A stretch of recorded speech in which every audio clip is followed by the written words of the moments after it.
الحمدللہ رب العالمین والصلاة والسلام علی سید الانبیاء والمرسلین وعلی آلہ واصحابہ وازواجہ اجمعین الی یوم الدین۔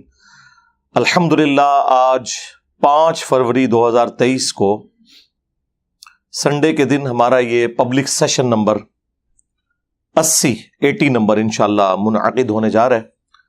آپ کے سوالات ریئل ٹائم پرچیوں کی شکل میں میرے پاس آ چکے ہیں، انشاءاللہ ان کو ہم بعد میں ڈسکس کریں گے۔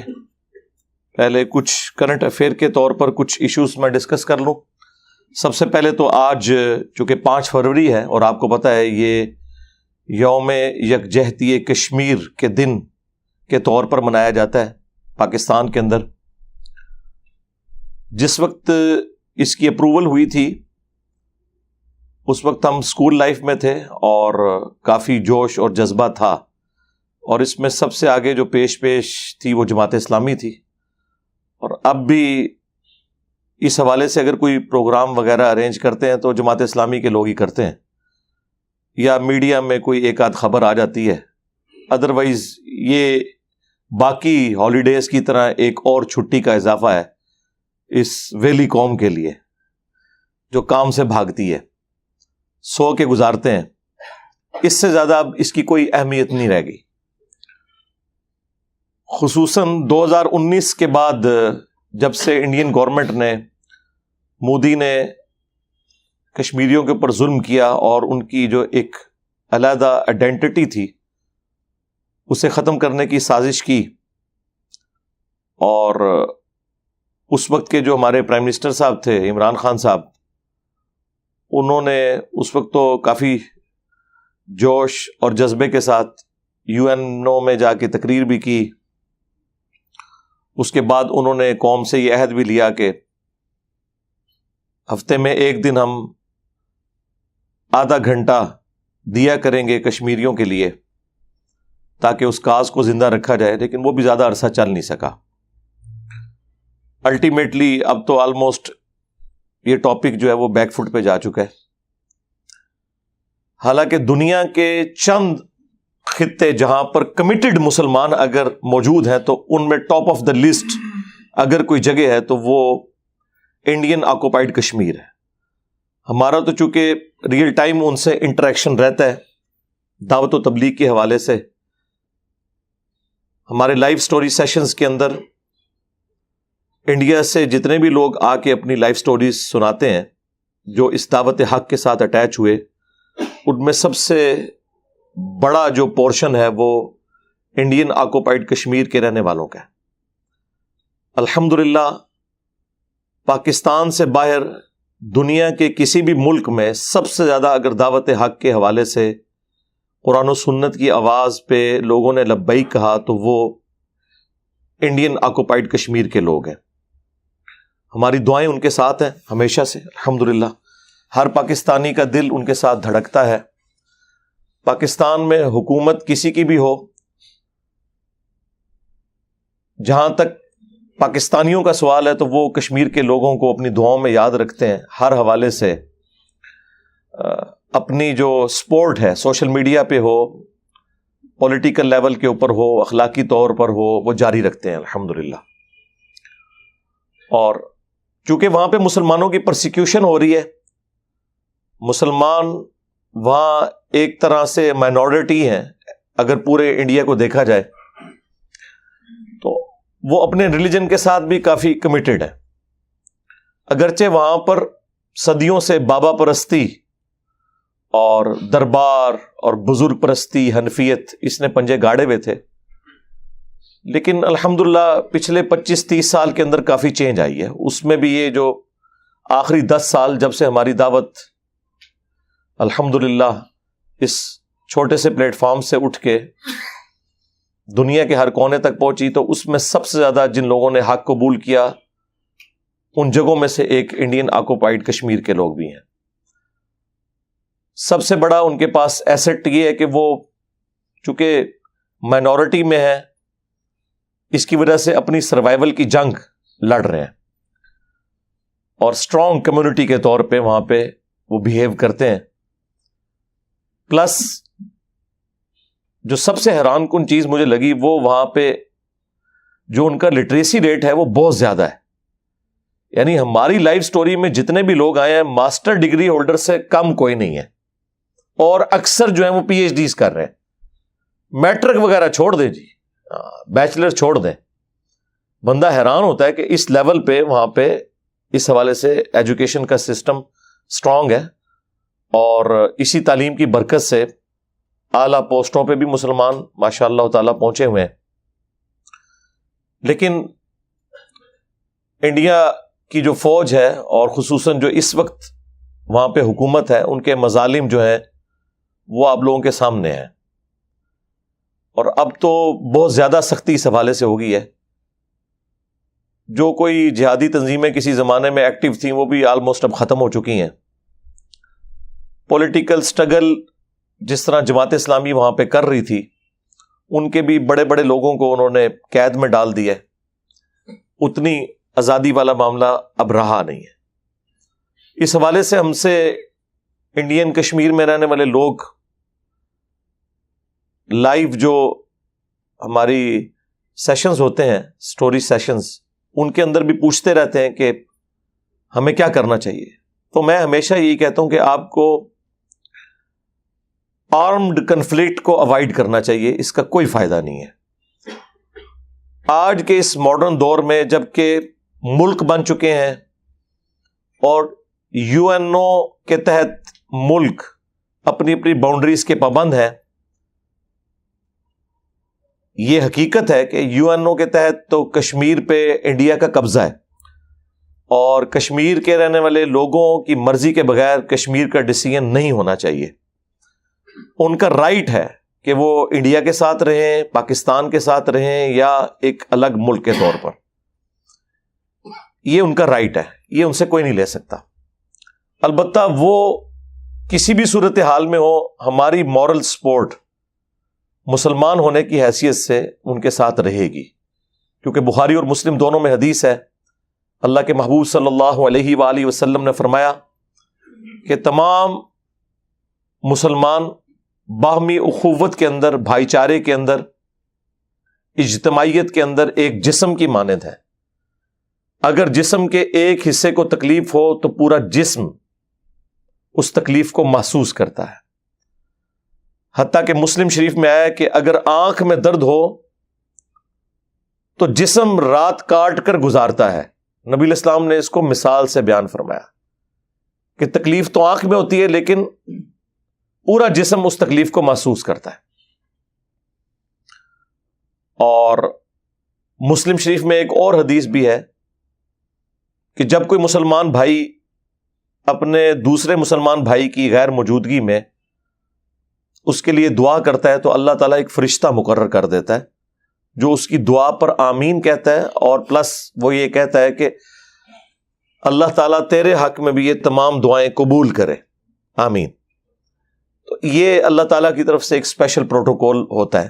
تو ہم بھی کشمیری بھائیوں کے لیے دعا کرتے ہیں کہ اللہ تعالیٰ انہیں دنیا میں جو بظاہر یہ ایک بہت بڑی تکلیف سے گزرنا پڑ رہا ہے ان کے لیے آسانی کی کوئی راہ نکال دے. اللہم احسن عاقبتنا فی الامور کلیہا واجرنا من خزی الدنیا وعذاب الآخرہ. اللہم ربنا آتنا فی الدنیا حسنہ وفی الآخرۃ حسنۃ وقنا عذاب النار. ربنا آتنا من لدنک رحمہ وہیئ لنا من امرنا رشدا. آمین. بہرحال وہاں کے رہنے والے مسلمان بھائیوں سے میں ریکویسٹ کروں گا کہ خدا کے لیے کوئی ایسی ایکٹیویٹی جذبات میں آ کے پرفارم نہ کریں کہ جس کی تکلیف باقی مسلمانوں کو کاٹنی پڑے. آپ کو پتہ ہے 1948 میں جب پاکستان نے اپنی فوجیں داخل کیں کشمیر کے اندر تو مولانا مودودی رحمہ اللہ تعالی نے اس چیز کی مخالفت کی تھی. مخالفت اس چیز کی نہیں تھی کہ کشمیر میں کشمیریوں کی حمایت کے لیے فوج کیوں بھیجی. مخالفت اس چیز کی تھی کہ قرآن کی روح سے جس قوم کے ساتھ آپ کا معاہدہ ہو, جب تک آپ اعلانیہ اس معاہدے کو نہیں توڑیں گے ان کے ساتھ جنگ نہیں کر سکتے. تو وہ یہ کہتے تھے کہ ہمیں ان سے اوپن جنگ ڈکلیئر کرنی چاہیے، گوریلا جنگ کا کوئی فائدہ نہیں ہے۔ اس وقت تو ہماری اسٹیبلشمنٹ کو، ہماری عوام کو، پولیٹیکل لیڈرز کو یہ بات بری لگی، لیکن آج سب کو سمجھ آ چکی ہے کہ ان چیزوں کا کوئی فائدہ نہیں ہوا۔ At the end of the day loser Pakistan ہے۔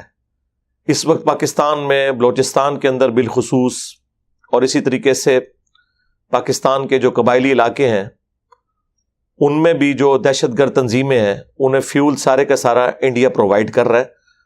جس طرح کے پاکستان نے کشمیر کاز کے لیے یہاں سے مجاہدین داخل کیے تھے کشمیر کے اندر، اور بعد میں احساس ہوا کہ آج کے اس ماڈرن دور میں اس طریقے سے آپ کسی ملک سے کوئی حصہ چھین نہیں سکتے، ورنہ پھر وہ واپس ہو جائے گا۔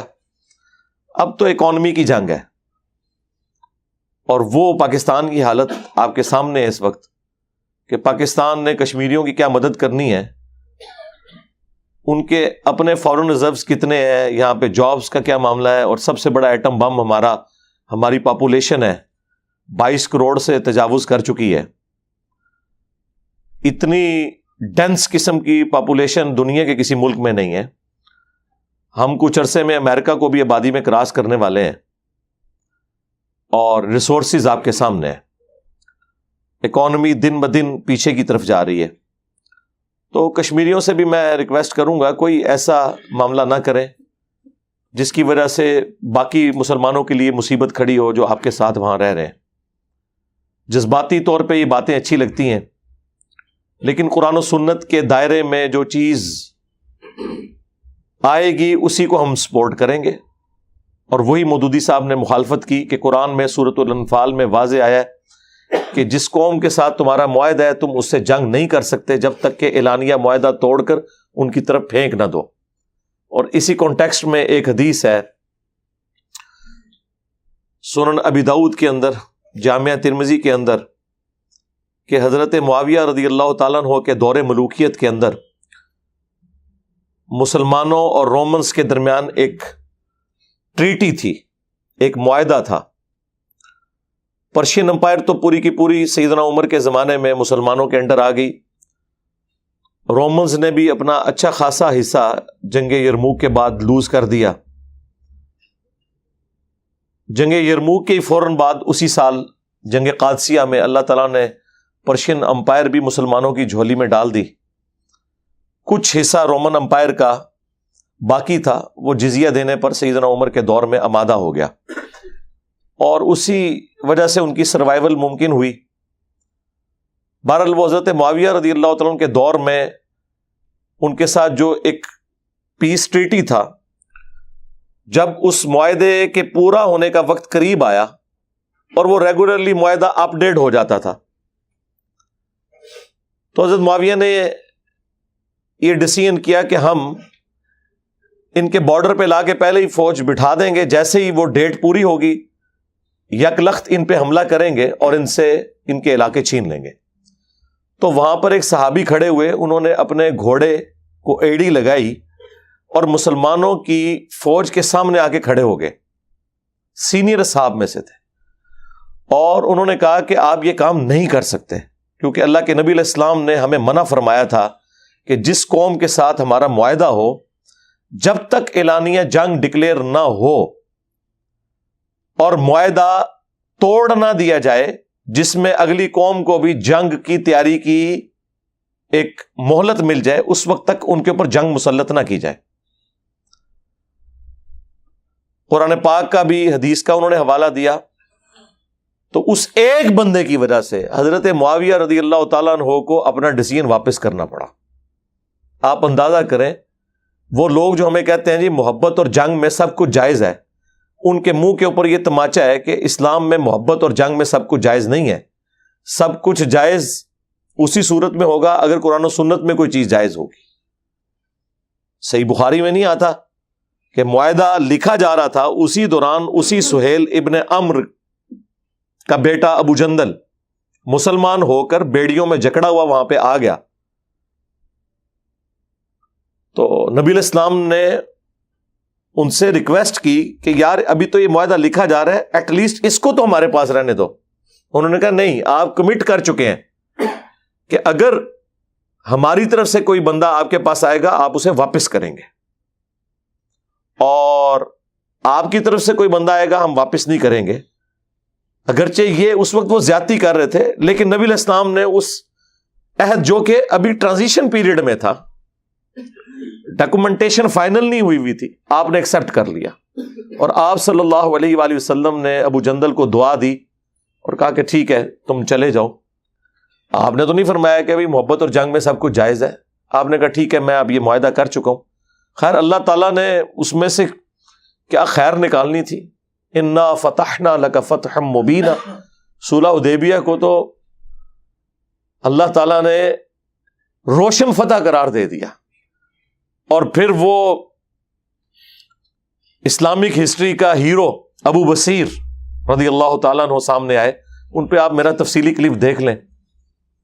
اللہ تعالیٰ نے کس طریقے سے وہ معاہدے کی شرائط جو کہ بظاہر مسلمانوں کے حق میں نہیں تھیں, انہی شرائط کو مسلمانوں کی فتح کا سبب بنا دیا. الحمدللہ, واللہ خیر الماکرین, یہ اللہ کی خفیہ تدبیر تھی.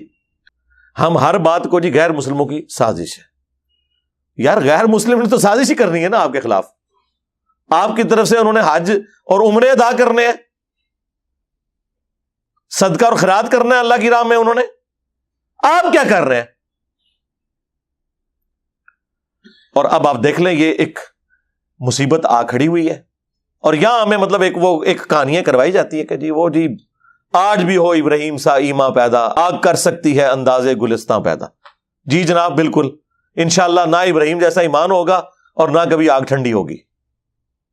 یہ شیرہ تو باہر نکلو اللہ سے, وہ بندے ہو, معجزات کا کوئی لینا دینا نہیں ہے عام کیسز کے اندر, وہ انبیاء کے ساتھ خاص ہیں. اس کے بعد بھی اگر کرامت زیادہ سے زیادہ یہ ہو سکتی ہے کہ اللہ تعالیٰ کسی کی دعا قبول کر لے, ادروائز دنیا کو اللہ نے اسباب کے ساتھ جوڑا ہوا ہے میرے بھائی.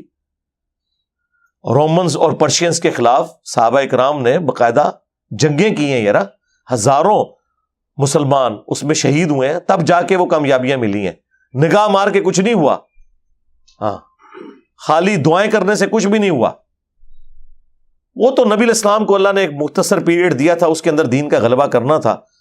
هو الذی ارسل رسولہ بالہدی ودین الحق لیظہرہ علی الدین کلہ ولو کرہ المشرکون. تو اللہ تعالیٰ نے غیبی مدد فرمائی, ادروائز ایسا نہیں ہوا کرتا.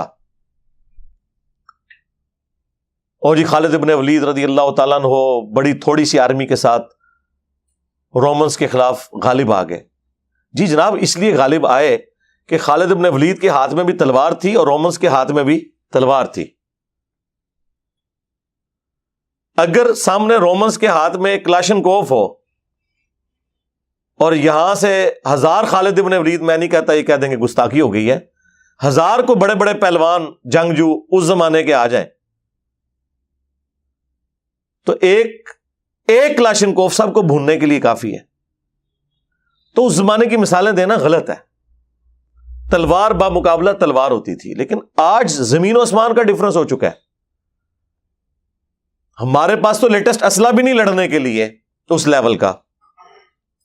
اور جب یہ باتیں کرے کہتے ہیں یہ بزدل کر رہے ہیں لوگوں کو, یار بزدل نہیں کر رہے, آپ کو گراؤنڈ ریئلٹیز بتا رہے ہیں, آپ مثالیں غلط دے رہے ہو. آپ نے صدیوں سے مسلمانوں سے یہ جھوٹ بولا ہے کہ جی مسلمان تھوڑے تھے تو کافروں پر غالب آ گئے. وہ اس لیے آئے کہ جب خالد ابن ولید یہاں سے تلوار لے کے نکلے نا, تو رومن جنرل نے بھی تلوار ہی اٹھائی ہوئی تھی. اگر اس کے ہاتھ میں کلاشن کوف یا لیزر گائیڈڈ کوئی گن ہوتی تو حضرت خالد ابن ولید تو اپنی فوج سے باہر بھی نہیں نکل سکتے تھے. 2 کلومیٹر دور سے اس نے شہادت تک پہنچا دینا تھا, جو آج ہو رہا ہے. کے پی میں آپ دیکھ لیں, لیٹسٹ اسلحہ 2 کلومیٹر سے وہ تھرمل سینس کر کے وہ اکوپمنٹ لاک کرتا ہے کہ یہ بندے 2 کلومیٹر دور سے, اور ایگزیکٹ ہٹ کرتے ہیں. اور ہماری پولیس کے پاس جس قسم کا ویپن ہے وہ تو 200 فٹ سے بھی نہ کام کرے, اندازہ کرے. اور جی تھوڑے تھے ہم غالب آئے خدا کے لیے. پھر سب سے بڑا ڈفرنس جو آ گیا وہ ایئر فورس کے اندر ہے. امریکن فوج کو 20 سال لگنے تھے یہاں افغانستان میں, 1-2 سال کی گیم تھی, بھاگ جانا تھا انہوں نے. اس لیے نہیں کہ وہ بسم اللہ پڑھ کے بم پھینکتے تھے جناب. طالبان نے اگر کامیابی حاصل کی ہے تو تلواروں کے ذریعے نہیں کی ہے. ان کے پاس بھی لیٹسٹ اسلحہ تھا رشیا کا دیا ہوا. رشیا اپنا بدلہ اتار رہا تھا. جی ہاں, کسی بزرگ کی دعا سے نہیں وہ جیتے. آج لوگ مثالیں دیتے ہیں, دیکھ لیں ان کے پاس گاڑیاں, سب کچھ لیٹسٹ. کسی اجمیر شریف والے کی بنائی ہوئی گاڑی نہیں ہے, کسی بغداد شریف والے کے بنایا ہوا کوئی اسلحہ نہیں ہے. جی ہاں, جی بزرگوں کی بڑی خدمات ہیں. تو تب وہ غالب آئے لیٹسٹ اسلحے کی بنیاد پہ. لیکن 20 سال لگے ہیں صرف اس وجہ سے کہ طالبان مار کھاتے تھے ایئر فورس کے اندر. ادروائز امریکن 1 سال نہیں وہاں نکال سکتے تھے. لیکن کیا ہے, وہ کارپیٹ بمبنگ کرتے تھے, اتنی جانیں شہید ہو جاتی تھی مسلمانوں کی. لیکن اس میں چونکہ خرچہ ہوتا تھا تو وہ پھر آہستہ آہستہ وڈرا کر کے. ادروائز کامیابی تو ضرور ہے, لیکن یار یہ جو کامیابی ہے یہ کتنی تکلیف سے ہے. لاکھوں مسلمان شہید ہوئے, مینٹل ماڈلز بدل گئے لوگوں کے, وہاں کی نسلوں کا سوچنے کا زاویہ بدل گیا.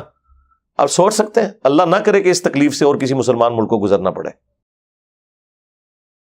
اینڈ پہ میں اس حوالے سے سب کے لیے دعا کروں گا, خواہ ہمارے کشمیر کے مسلمان ہوں, خواہ پشاور بم دھماکے میں شہید ہونے والے ہمارے مسلمان بھائی ہوں, خواہ مشرف صاحب, سب کے لیے ہم دعائیں مغفرت کرتے ہیں. جتنے بھی مسلمان فوت ہو چکے اللہ تعالیٰ ان کی مغفرت فرمائے, انہیں نیک کاموں کا اجر دے, برائیوں سے درگزر فرمائے, اور ہمیں بھی اپنی موت سے پہلے قبر و آخرت کی تیاری کرنے کی توفیق عطا فرمائے. صلوا علی محمد وآل محمد, اللہم صلی علی محمد وعلی آل محمد واصحاب محمد وازواج محمد اجمعین الی یوم الدین, آمین.